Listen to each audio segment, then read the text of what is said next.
Hello friends, कैसे हो आप सब। तो आज हम B E G L A 136 के कुछ मोस्ट इंपॉर्टेंट क्वेश्चंस करने वाले हैं। देखो, इस टॉपिक के अंदर कोई भी क्वेश्चंस को हम ये नहीं कह सकते कि ये आएंगे आएंगे। किसी भी क्वेश्चन कोई भी पेपर कर लो, उसमें कभी भी ये नहीं कहा जा सकता कि भाई ये वाले आएंगे ही आएंगे।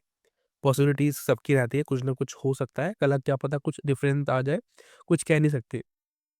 लेकिन इस वाले टॉपिक में हम जो है ये चीज़ सीख सकते हैं कि हाँ, जो टॉपिक्स है वो सेम ही रहता है। जैसे कि शॉर्ट नोट्स लिखना आपको आना चाहिए, है ना। ये सवाल में डायरेक्टली पूछता है कि शॉर्ट नोट्स लिखिए, आपको 2 टॉपिक दे दिए जाएँगे, उन दोनों को आपको वहाँ पे लिखना पड़ेगा, ठीक है? शॉर्ट नोट्स आ सकता है और उसके अलावा यहाँ पे आपका सीवी जो होता है, करिकुलम वीटा जो होता है, वो आ सकता है। जो भी आप जॉब करने जाते हो तो सीवी आपको बनाना होता है। आपके पास अगर कोई एक्सपीरियंस वगैरह है तो आपको वहाँ पे लिखना होता है।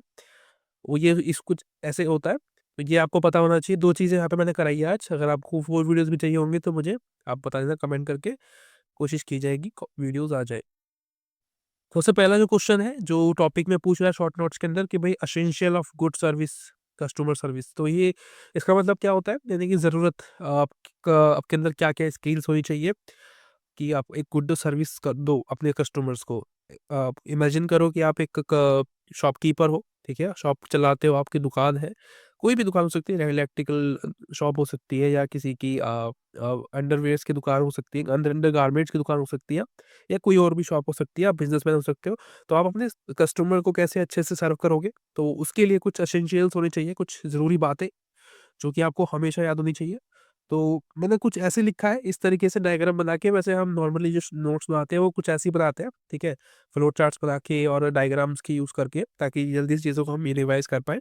और मैंने भी इसलिए लिखा है इस तरीके से ताकि आप जल्दी से चीज़ों को रिवाइज़ कर पाएँ। लेकिन आपको एग्ज़ाम में ऐसा नहीं लिखना है। एग्ज़ाम में आपको पॉइंट बना के लिखना है, जैसे कि ये एक कर दिया आपने, ठीक है? आपने कोई भी पॉइंट याद करके लिख दिया कि भाई अंडरस्टैंडिंग कस्टमर्स नीड्स। तो अंडरस्टैंडिंग कस्टमर्स नीड्स करके आपका पॉइंट बनेगा पहला। और इसके अंदर आप बताओगे कि आप कस्टमर को क्या-क्या देने वाले हो, मतलब उसकी नीड को समझ लोगे पहले में डेफ़िनेटली कि भाई उसको चाहिए क्या? आप खुद सोचो कि आप जब किसी दुकान पे जाते हो तो आपको क्या चाहिए वहाँ पे? दुकान पे जाओगे, आपको सामान चाहिए जो कि सस्ते में अच्छा हो, ठीक है? तो वो नीड होती है किसी भी कस्टमर की, तो आपको वैसे समझ के चीज़ों को बताना है यहाँ पे, ठीक है? पॉइंट बनाने हैं। और सबसे पहला मैंने यहाँ पे वही लिख दिया है, कस्टमर नीड को आपको समझना पड़ेगा। दूसरी चीज़, कम्युनिकेट इफेक्टिवली करना चाहिए आपको, अच्छे से बात करनी आनी चाहिए। रिज़ॉल्व इश्यूज़ क्विकली, यानी कि जो भी प्रॉब्लम्स है कस्टमर्स की, अगर सामान लिया है आपसे और वो ख़राब हो गया है या कोई प्रॉब्लम आ रही है उसमें, तो आपको उसकी मदद करनी चाहिए 24/7, ठीक है? ताकि वो आप पे भरोसा कर सके, फ्यूचर में भी कुछ सामान ले तो उसे प्रॉब्लम का सामना ना करना पड़े, राइट? और कोलैबोरेट्स, यानी कि आपको जो सर्विस सेंटर्स होते हैं, ठीक है? और अगर और कोई एजेंट्स वगैरह हैं, जो कि आपकी जैसा ही काम करते हैं, अगर आपके पास कोई माल नहीं है इमरजेंसी में, तो आप किसी से ले सको, तो ये भी आपको होना चाहिए। आपको बेसिकली क्या है, कस्टमर को अच्छे से अच्छी सर्विस प्रोवाइड करानी होती है एज़ अ शॉपकीपर, ठीक है? बिज़नेसमैन जो भी आप हो या नहीं हो वो बात अलग है, आपको यहाँ पे इमेजिन करना है, ठीक है? उसके बाद ट्रेन अ, ट्रेन्ड एम्पावर एम्प्लॉइज़। बेसिकली जो भी आपके एम्प्लॉइज़ हैं, जो भी आपके लिए काम कर रहे होंगे, तो आपको उन्हें अच्छे से ट्रेन करना है, एम्पावर करना है, ताकि वो अपने ग्राहकों से अच्छे से बात कर सकें, राइट? उसके अलावा scale up during busy time, यानी कि आपको जो भी आपके पास स्टाफ है, अगर कम है, तो आपको उन्हें बढ़ाना है, इंक्रीज़ करना है, आपकी जो टेक्नोलॉजी है उसको आपको अच्छा करना है ताकि लोग आपसे अच्छे से कनेक्ट कर पाएँ। अगर जैसे कि देखो क्या होता है, बहुत सारे लोग कंपनियाँ खोल के बैठ जाते हैं, लेकिन उनके पास कस्टमर जब कोई बात करने की कोशिश करता है, उनसे फ़ोन करता है, तो वो उनका नंबर ही नहीं मिलता है ना? गायब हो जाता है, तो वो ना हो। इससे क्या होता है, कस्टमर आपकी एक बार सामान तो खरीद लेगा, लेकिन फिर बाद में वो और लोगों से भी मना करेगा कि इस कंपनी के ब्रांड के जो भी प्रोडक्ट है वो मत खरीदना, ठीक है? तो ये आपके लिए मतलब किसी भी कंपनी की ब्रांड के लिए बहुत ही खतरनाक होता है, ऐसा नहीं होना चाहिए ना। और विलिंग करना है आपको, हेल्प करनी है, 24/7 आवर्स सपोर्ट देना है अपने कस्टमर को, और फीडबैक के लिए पूछना है। जैसे कि मैं आपसे पूछ रहा हूँ अभी, और मुझे बताना है आप कमेंट करके वीडियो कैसी लगी, ठीक है? लास्ट तक देख लेना पहले, फिर अगर आपको अच्छी लगी तो बताना, नहीं तो कोई ज़रूरत नहीं है। प्रोवाइड क्वालिटी सर्विसेज़, ठीक है? बिल्ड रिलेशनशिप्स, ये कुछ टॉपिक्स हैं, ये आपको याद रखने हैं, ठीक है? अगर ऐसे टॉपिक आ जाए दोबारा से तो कोई बात ही नहीं है ना? अगर लेकिन ऐसा नहीं आता है तो आपको एक आइडिया हो गया कि अब आपको लिखना क्या है, ठीक है? एग्ज़ाम में कोई भी आप हिसाब से जो भी बहुत ही ईज़ी से क्वेश्चन्स आते हैं, आप ईज़िली इनको नोट्स में कन्वर्ट कर सकते हो, ठीक है? और इन इन टॉपिक्स का भी आप यूज़ कर सकते हो। अगर कोई आपसे इसी चीज़ से जैसे कि शॉप से रिलेटेड कोई भी सवाल आता है तो आप इन टॉपिक्स को दोबारा से यूज़ कर सकते हो वहाँ पे, ठीक है? यहाँ पे से कुछ पॉइंट्स ऐसे हैं, कीवर्ड्स ऐसे हैं जो कि आप दोबारा से इस्तेमाल कर सकते हो। ये डिपेंड करता है आपका सवाल कैसा आ रहा है, राइट? एक और है शॉर्ट नोट्स के अंदर workplace ethics etiquette sorry etiquette miss etiquette या एथिक्स एक ही बात है। यानी कि जो भी आप काम करते हो वहाँ पे आपको किस तरीके से बिहेव करना चाहिए, ठीक है? एटिकेट होता है ना, आप किस तरीके से लोगों से बात करते हो शांतिपूर्वक या डरा के धमका के, जो भी तरीका होता है उसको हम एटिकेट कहते हैं। पोलाइटली अनपोलाइटली वो सबको एटिकेट कहते हैं। इसमें क्या होता है, be mindful of your conversation, यानी कि डोंट बी पर्सनल। आपको पहली बात तो शुरुआत यही याद रखना होना चाहिए कि आपको बिल्कुल भी अपने कस्टमर्स के साथ में वर्क प्लेस पे या आप कस्टमर हो या आपकी कलीग्स हो, जो भी आपके साथ काम करते हैं दोस्त वगैरह, उनके साथ आपको कभी भी पर्सनल नहीं होना है। अगर वो नहीं होते तो आप भी नहीं होना है, आप ठीक है, ये आपको याद रखना होना है, रखना चाहिए। ये एग्ज़ाम के लिए भी है और आपकी बेसिक लाइफ़ के लिए भी होता है ना, डेली लाइफ़ के लिए भी जीते हैं हम, तो उसमें भी ये चीज़ें काम आती हैं। बी रिस्पेक्टफुल, आपको बिल्कुल रिस्पेक्टफुल होना है दूसरों के प्रति, रिस्पेक्ट दिखानी है ताकि वो आपको भी रिस्पेक्ट करें, ठीक है? और बी प्रोफेशनल होना है आपको, प्रोफेशनल की तरह बिहेव करना है, बिल्कुल भी आपको बच्चों की तरह या जो अनप्रोफेशनल लोग होते हैं, बदतमीज़ी से बात करना, चिपकना, वो सब नहीं करना है, ठीक है? बी अकाउंटेबल, यानी कि जवाबदेही बनना है आपको लोगों के प्रति, जो भी आपकी रिस्पॉन्सिबिलिटीज़ है। अगर आपने कुछ गलती की है तो उसको सुधारना है आपको, क्योंकि मतलब जो भी मिस्टेक्स है आपकी उन्हें आपको ठीक करना है, ओवरकम करना है, कहने का मतलब। बी अटेंटिव, जो भी चीज़ें हुई है, जो भी कस्टमर्स आ रहे हैं, उनको आपको अटेंड करना है बड़े ही अच्छे तरीके से।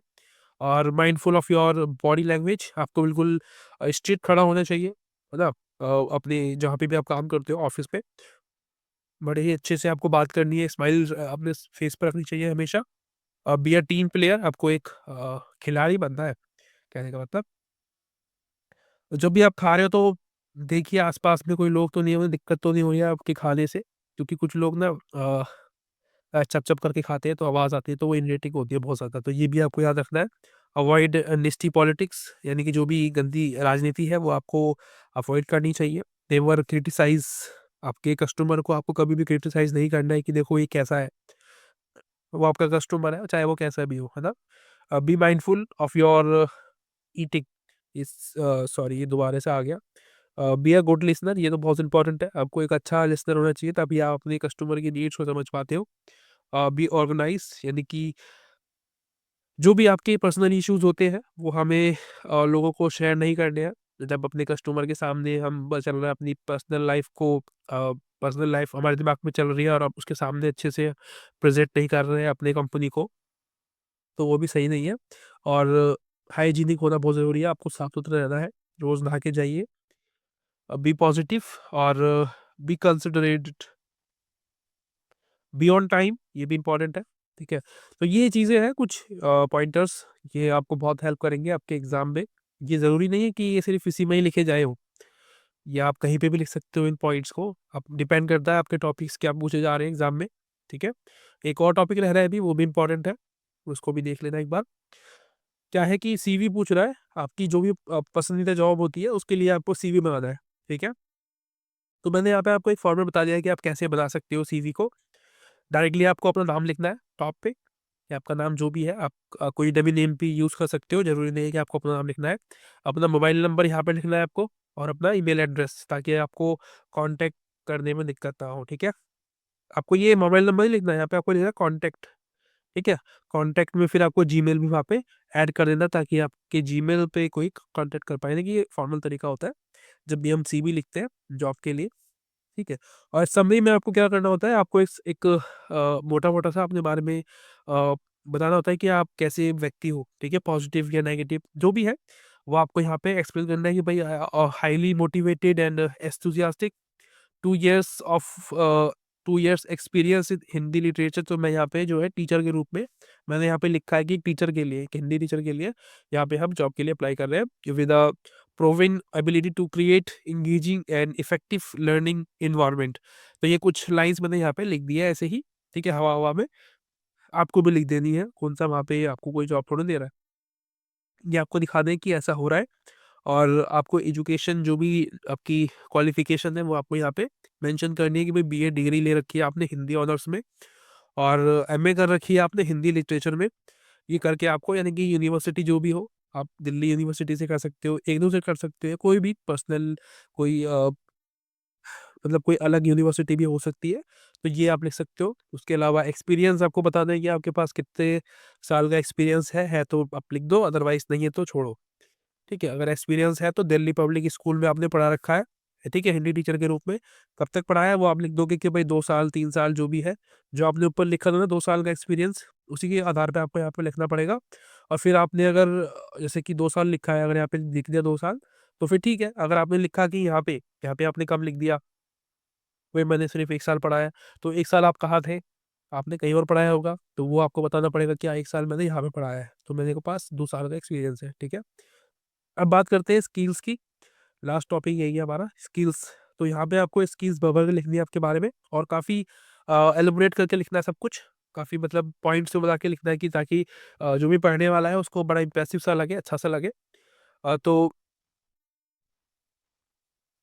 पहला है इंस्ट्रक्शनल जो भी आपके पास स्किल्स होती है जैसे कि differentiated instructions, classroom management, lesson planning और डिलीवरी, करिकुलम डेवलपमेंट वगैरह भी जो है आप कराते हो स्कूल में बच्चों को।